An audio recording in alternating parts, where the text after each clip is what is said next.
President Biden's Department of Homeland Security will dissolve its panel of intelligence experts following conservative group America First Legal, or AFL, suing the administration for violating federal laws. Spearheaded by former Trump official Richard Grenell, the AFL suit maintains that the panel, officially known as the Homeland Intelligence Experts Group, is not bipartisan or nonpartisan as required by the Federal Advisory Committee Act, a law intended to bar government agencies from forming advisory panels lacking in objectivity. The group is comprised of 17 former intelligence leaders, including ex-CIA Director John Brennan, former Director of National Intelligence James Clapper, and former CIA operations official Paul Colby, three of whom signed a 2020 letter discrediting the New York Post story on the now infamous Hunter Biden laptop. The trio and 48 other intel officials co-signed on the narrative that the troubled first son's laptop was a part of a Russian plot to hurt his father's election prospects. The GOP fiercely opposed the new advisory panel, which was first announced last year. Two Republican lawmakers, Congressman August Plougler of Texas and Homeland Security Committee Chairman Mark Green of Tennessee, unveiled legislation last September to strip funding for the group and prevent the establishment of a similar committee in the future. AFL's President Stephen Miller took a victory lap after the announcement that the panel will disband, writing in a statement, quote, "We won. We beat Biden and DHS." The group has to disband within 30 days. So I'm not a fan of any of the CIA guys. My official stance is secrets are no fun unless you share with everyone. And so I do think it's weird that they created like a secret boys club of people to work on intelligence matters unofficially, not a part of the official intelligence apparatus. It's already bad that the CIA operates without oversight in many ways. The fact that they created a shadow CIA, I think, is a weird vibe, regardless of what they were up to.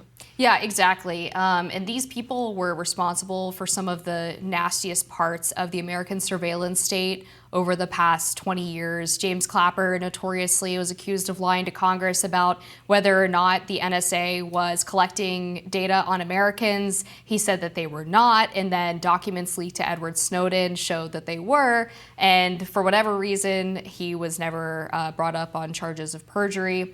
And he and John Brennan and some of the other members of this intelligence group also signed that letter claiming that the Hunter Biden laptop was Russian disinformation. America First Legal points out that Francis Taylor was a former Obama official who made $32,000 in Democrat Party donations. Asha George, Rajesh Day, Karen Wagner, and Alyssa Massimino made a combined 179 political contributions, totaling $60,000 given exclusively to Democrats. And the combined political contributions of the entire group, 98% of it went to Democrats. So obviously this is a violation of the law, as the suit ended up determining, the court ended up determining. But also, like, these people should have no business being anywhere near government power. For one reason, they're not elected, right? No one chose them to be in this position. They're an outside advisory group. And then two, because they have a history of taking the American people for a ride and repeatedly lying to them, whether it was about the Hunter Biden laptop story, whether it was about the idea that Trump had colluded with Russia, or whether it was more generally about the government actually spying on Americans. These people should be as far away from the levers of power as possible. I would agree with that. At every level of government, we have this problem of outsourcing government work and labor. A big problem, actually, is the fact that people are pretty secure in their positions because of their unions. The unions aren't the problem, but the problem is you don't have investment in skills training. And so you have so many people working in government. We've talked about this on the show before, but they don't have the skills necessary to do the work effectively or efficiently. And then you hire someone from the Government and Public Services Consulting Division, one of America's largest consulting firms, Deloitte, McKinsey, what have you. That's not a good use of government resources. We should be training the government staff to do this work. But at the highest level, to have outsourcing of intelligence work, working directly with the president, it's extremely weird. Also, I think a lot of these guys have had their day in the sun and it's time for them to quietly retire. Whenever I think of James Clapper, I can't help but think of his role in ensuring that the report was released on torture in the post 9/11 wars. the American people had a right to know what the government was up to during those years. And it's very interesting. There's a documentary out, I think it's on Amazon, The View. It's got Adam Driver, or The Report. It's got Adam Driver on it as the lead. And it's really about the fight that went into getting that report published. And James Clapper actually had a very intense exchange with the people who produced the report under Dianne Feinstein's office. And ultimately it was put out. But Clapper really advised against putting it out. And that goes to show where his alliance is. It's not with the American people. It's not with the freedom of information. It's really with protecting the security and power of the surveillance state, of the intelligence community. And the scene where James Clapper had this tense exchange was actually cut from the film. So one of my favorite writers, I have very few favorite writers at the New York Times, but one of my favorite writers from the New York Times said this is a rare case where actually Hollywood was less dramatic than real life. That's Mark Mazzetti. He's pretty good. That's hilarious. I think this also speaks to a larger problem with how our politics is done these days too, which is that really a lot of power has been outsourced away from Congress and has gone to the federal bureaucracy, whether it's through the enforcement of executive orders or even more generally just rulemaking that is then interpreted or enforced by bureaucrats. And to your point about skills training, most of the people who are responsible in these agencies for interpreting these rules, enforcing these rules, are not experts in the field that they're supposed to be assisting with. And so you end up getting these outside advisory groups or the executive branch going to outside either nonprofits or think tanks to advise them on how to actually either enforce policy or what they can do with what limited power they have to pull more power away from Congress and the legislature. And all of it just obviously leads to more and more decisions leaving the hands of the American people and going to what the former president referred to as the deep state or, more generally government bureaucracy. This is another example of that, and it's even worse because these people are not federal employees, right? They were outside advisors, so they're even further divorced from what should be a normal legislative process to actually create and enforce law. Yeah, there's this problem of people who are experts or intellectuals, and it's this narrative that they know these things, they know the language. This is economists, this is people in the intelligence community sometimes, but people who are experts who say, we've run the numbers and we figured it out, and that's why we have to go this way on this policy. When in reality, it's not a decision that can be made clearly through empirical data. Oftentimes the data that we rely on to assess policies is incredibly imperfect. It's very difficult to do policy research, and elected officials want to do the best by their constituents, but a lot of them aren't trained in program analysis or research, and oftentimes the best decision is just the one that the constituents want. And that's what you're sent to Congress to do, is to represent your constituents.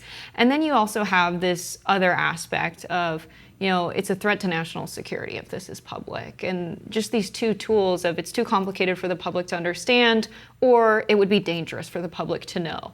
And that's really been the breakdown of having any kind of meaningful democracy in the United States. And anyone who points this out is called a populist.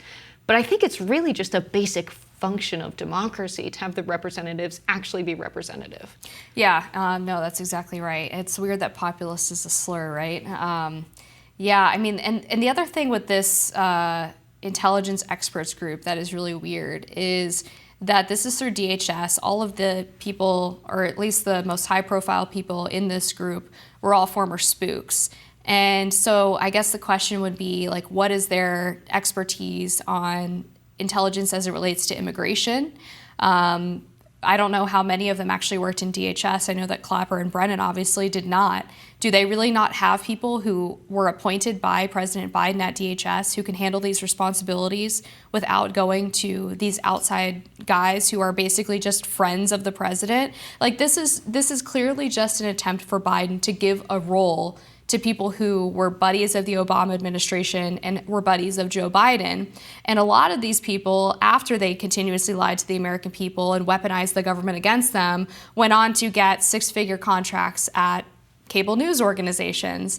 Brennan went to MSNBC, I believe. Clapper went to CNN and got a spokesman, or not a spokesman, but a contributorship gig there. So they get rewarded through the revolving door of government and media for their misdeeds and bad behavior. They get $200,000, $300,000 contracts to go talk on TV for a living, when clearly they've proven that they can't be trusted with even the most basic of information. Why are they paid to communicate to the American people about the news?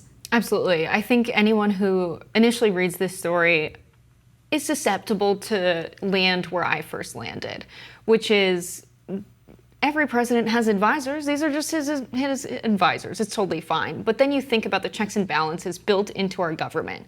And you think about how this is actually, in some ways, the expansion of the federal government. These people are receiving public dollars to do public work unofficially officially, but not legally, for the President of the United States. And there's a reason we have, a process for establishing governmental agencies, and that the president can't just say, I'm establishing a new part of the intelligence community that's just going to work directly and right under me, but isn't officially going to be, affiliated with the NSA deliberately. It's going to be my own personal group. There's a reason there's an official budgeting process that Congress has for allocating funds to different agencies. There's a reason there's a legal process for establishing them.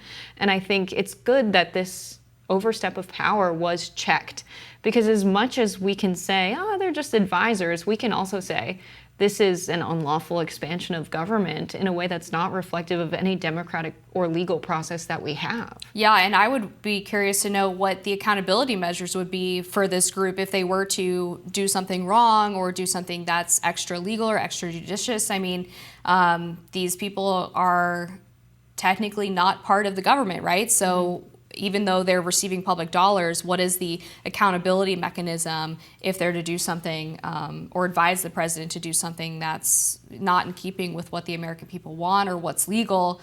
And I think there's a huge difference between an informal outside advisor, calling out the president and being like, here's what I think on this issue. I think you should do this. He also has official advisory groups within the White House, within the executive branch. There's a difference between those two things. And this, which was a formalized group that apparently met on a regular basis and was advising the president through formal channels without actually being a part of the government, or at least not being a traditional federal employee or appointed member of the cabinet like we would typically expect from these groups. So I'm very glad that America First Legal was able to pull this one out. I think they got a good W here. We're going to be back with more Rising after this.